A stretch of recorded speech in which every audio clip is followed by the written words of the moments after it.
他赚钱的动力，他想变成有钱人的动力，可能是被某种匮乏感或者危机感，或者说不安全感所驱使。而且大家一定要注意，这背后往往是我们跟亲人之间的矛盾，或者是说对亲人的一种愤怒，激励了我们去赚钱。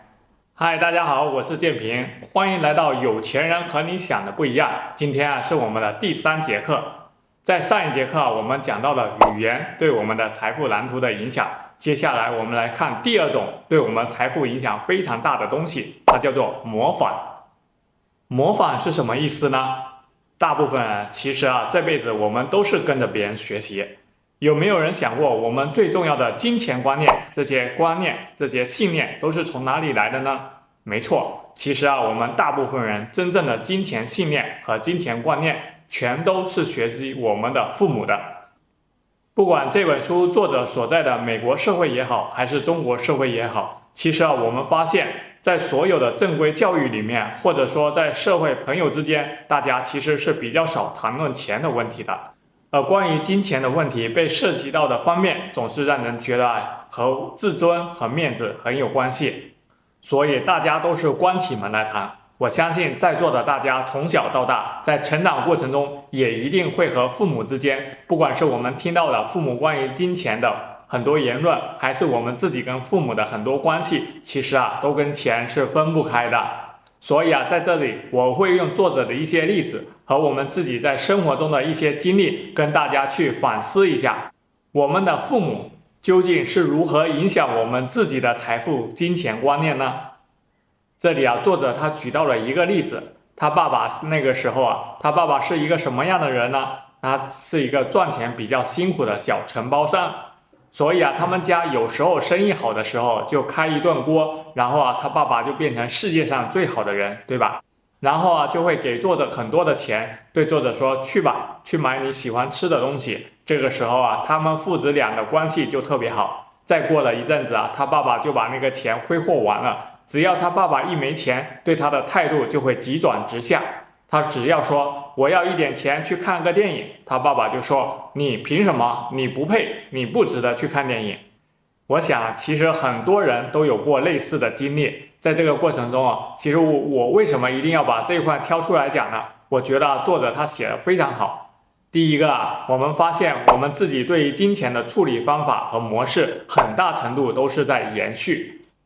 我们的父母是怎么去处理金钱的呢？就比如说我认识很多朋友，他的父母可能出身条件非常的不好，就是我们上一代人大家都知道，我们社会不富裕的时候，父母都是穷惯了，节俭惯了，所以他会下意识或者无意识的处于一种贫穷的心态里面。然而我的这些朋友他可能现在已经通过自己的努力有了一个比较好的收入，但是他始终他的内心里面仍处在一个比较贫困的状态。他会做什么事呢？他会觉得不好的事情很快就会发生，他会总觉得有点事情让我的钱弄丢，或者我自己就是管不住自己的钱。那么好了，我们都知道你想的事情最终一定会发生。如果你认为为了一个不时之需，或者为了一个不太好的事情总在储蓄的人，那么很显然你得到的结果是什么呢？就是你希望不太好的事情会发生，你都为它做好了很多的准备，对吧？那么这个事情它一定会发生，所以应对的方式应该是什么呢？就是你应该选择为你自己的目标去存款。比如说你想买一些漂亮的衣服，或者是说去一趟旅行都可以，为你这些喜欢的能为你带来快乐的事情去储蓄，其实远远比你为不时之需来储蓄更划算。因为还是那句话，我们的想法最终就会变成我们的现实，这就是我们讲的第1点。所以大家可以认真的去想一想，你现在的这个收入状况和用钱的状况跟你的父母有哪些类似的地方。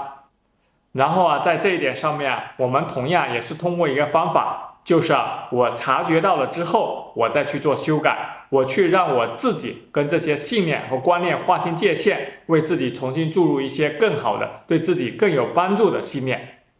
第2个部分我特别想讲到的一点，也是作者讲的，对大家特别有用的一点。不知道大家有没有留意过，现在心理学界特别热的是原生家庭理论，对吧？也就是说，我们很多的东西都是父母给我们造成的伤害。那其实我们的意志观念是什么？我觉得当大家学到这些事情的时候，尤其是当我们去检查父母的信念如何影响我们自己对金钱观念的时候，我们要做的，你可能的第一反应是觉得好生气啊，我怎么会生在一个父母对金钱不通达、不会赚钱的一个家庭里面呢？为什么我就没有拥有一个比较好的条件呢？但是我们反过来要想，我觉得我们学习和对这些东西的理解，不是为了找到一个抱怨自己为什么不够好的理由，而是为了什么？而是为了让自己有能力让自己变得更好，并且让自己变得更好的时候，我能够非常大的去理解和包容为什么父母他们没有获得很好的金钱观念。而同时我可以重新带着父母去获得更好的金钱观念，去获得更棒的关于金钱的很多的意识。在这里他就讲到了，其实我们大家都知道，有的人他为什么，大家可能也会发现了，他为什么很想赚钱。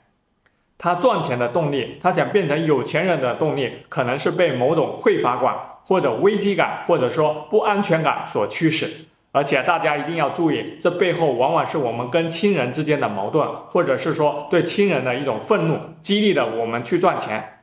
比如说很多时候，当我们的父母，无论你现在是做父母还是回忆起你的父母，可能父母都会对你说过这样的话，就是说，如果你不听话，或者你不按我的意思去做，我就会把你的粮食给断了，我就不会给你钱。如果我们不断去重复这句话，你想想在我们自己的心里面，还是在我们的孩子心里面，他会种下一颗什么样的种子呢？这个孩子可能就会想，我赚钱的目的是为了什么？我以后一定要赚钱，因为赚钱我就可以远离父母。很多时候我觉得我们会有这样的心态，其实就是我要赚够足够的钱，然后我可以离开所有的人。这是当我们被这种愤怒所驱使的时候，很多人都会去努力的工作，但是他拥有再多的钱，他也不会快乐。然后更大的问题是什么呢？有一天他觉得这个痛苦让他实在太痛苦了，他想要去丢掉，但是他选择丢掉的不是对父母或者对亲人的那种愤怒感，而是选择什么呢？他选择把自己的钱丢掉，因为他认为是金钱给他带来了愤怒和痛苦。所以在这个过程中我觉得为什么我特别喜欢去讲这个关于金钱的很多观念呢？因为你会发现，金钱它本身就是一面镜子，镜子的背后其实照射出来的是我们整个人生当中的很多情绪和情感的纠结。我们也需要很大的勇气去面对，对自己的人生负起责任来。所以我想读一读这一部分他讲的一句话，他说，如果你赚钱的动力来源并不是正面的，而是出于恐惧和愤怒而想致富，或者只是为了证明自己而想成功，你是为了证明我不坏，我很好，我可以成功，那么你的钱就永远不会给你带来快乐。所以那种被某种力量驱使，想要证明自己足够好的人，会觉得生活中的一切事物都是不够的，再多的钱也不能减轻这种痛苦，再多的钱或者其他的物质都不能使这种人的内心得到满足。所以我再强调一次，记得我们前面说过的一个宣言吗？你的内在世界决定了你的外在世界。如果你认为自己不够好，你就会把这个想法合理化，并且创造出那个不够好的现实状况。好，那么相反，我们应该怎么做呢？如果我们相信自己是富足的，我们也会把这个想法合理化，并且创造出富足和丰盛。为什么呢？因为丰盛会变成我们的根源，自然而然也就变成了我们的生活方式。所以我们不用说我们要去丢掉对父母的很多不愉快的感觉，或者说我们也不需要透过金钱来证明自己很好，我们只需要培养好理财习惯，我们好好的去为自己建立一个自己的人生就可以了。好，现在我们再做一次宣言的练习，我们把手放在自己的心上，然后告诉自己，我所模仿的金钱观念是别人的，但是现在我要选择自己的方式。好，我再说一遍，把手放在心上，记住这句话，我所模仿的金钱观念是别人的，现在我要选择自己的方式。好，今天的节目就到这里，再次感谢大家。最后我想再重申一下我自己特别深信的一个原理，那就是你的收入将与你的个人成长成正比。如果你的内心越强大，你外在世界反映出来的就是你的收入会越多。如果你想重新审视自己内心的每一个限制性的思维，需要有些外力的帮助的话，你可以找到我，我是你的财富教练建平。我希望真的可以帮助你探索你自己，活出你的潜力。好，谢谢大家，我们下一期再见。